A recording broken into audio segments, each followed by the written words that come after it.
What is up, everybody? Happy Monday. There's a couple things I want to talk about today. First things first is I found out my transmission is not a 3-synchro transmission. What does that mean? That means that I got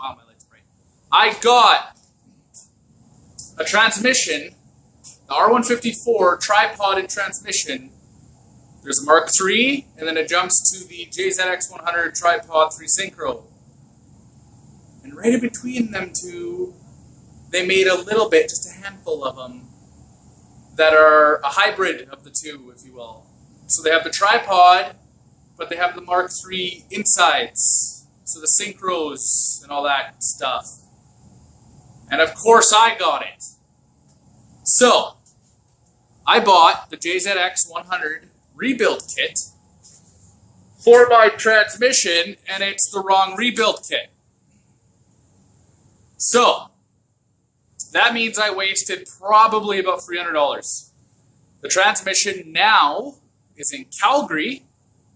We took that guy, and it did awesome.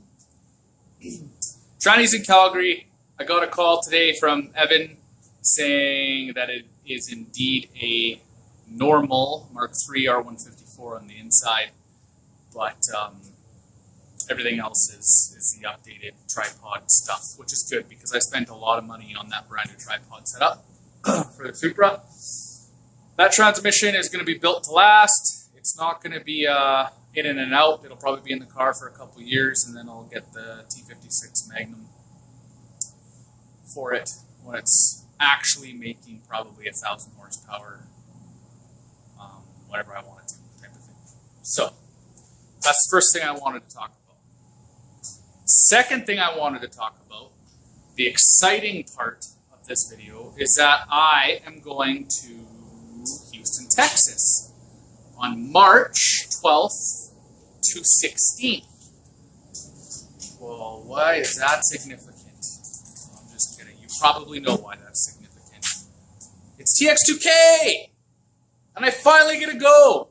The only downfall is that it's a work trip. So I'm going to have to do work from the 12th to the 14th, the Friday, whatever that day that is.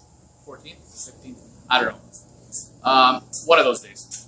I have to work until 4 or 5. So that's just going to be a pain in my neck. Just because TX2K is going on at the same time. But whatever. I have a good job. I actually really like my job. So that means I'll just have to play after. I'm going to have to play hard after I work hard. That's all it means. So I'm going to do that. So that's exciting. I'm going to bring you guys along. I'm going to bring this, my phone, my stick, my disguised mic, and a couple of GoPro Hero 5 footage on the camera car that I'll be in, which is a 1,300 horsepower R35 GTR, piloted by my good friend Trevor.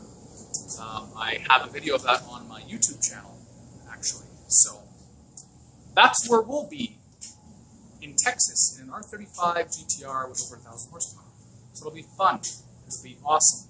Lots of high horsepower Supras. I'll probably see a lot of my friends on Facebook that own Supras. It'll just be an awesome time. So, what else was I going to say? Oh yeah, I ordered a bunch of stuff for that thing. Today it started in the dead cold. It was parked for 3 days in like minus 30.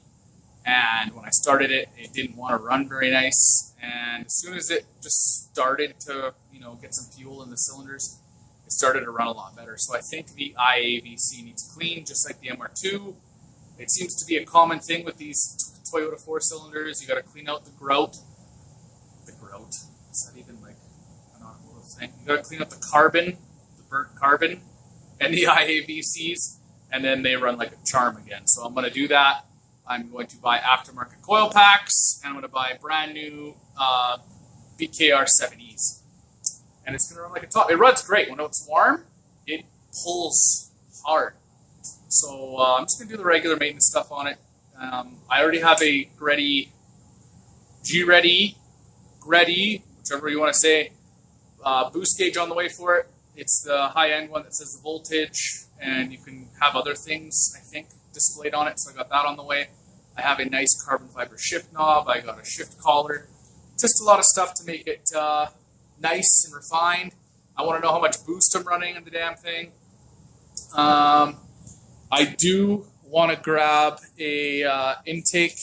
They still sell the Blitz SUS kits and other kits for them. Like, look at that turbo. It looks brand new. Everything looks good in this engine. It looks really clean. So I'm pretty confident that it's a strong running engine. Like I said, it pulls hard. It's just that little issue I have. If it sits in the dead cold and you start it, it doesn't like to run for about 10 seconds. So that'll be fixed. But anyway, that's all the news I have for you today. I wanted to let you know about the R154 and the crappy news I got today. What do you do though, right? I already threw a bunch of money at the transmission, and I'm not going to abandon it now just because it's missing 2 synchros on a gear. But the tranny will still be able to hold 600 foot-pounds of torque, so that means I now have to purchase a clutch and all that jazz. So, as always, I hope you enjoyed the video. I hope you enjoyed seeing the 2 blue 90s Toyotas in my garage that I love, especially this one. That one's like love, but like, you know, like good supper love. This is like the good dessert love. I'm trying to do an analogy, but I can't really think on the fly right now. So anyway, blue 90s Toyotas in the garage. They're doing great. Money is being blown on both of them, as always. So, hope you enjoyed the video. If you find it in you, give this video a thumbs up, like, and subscribe.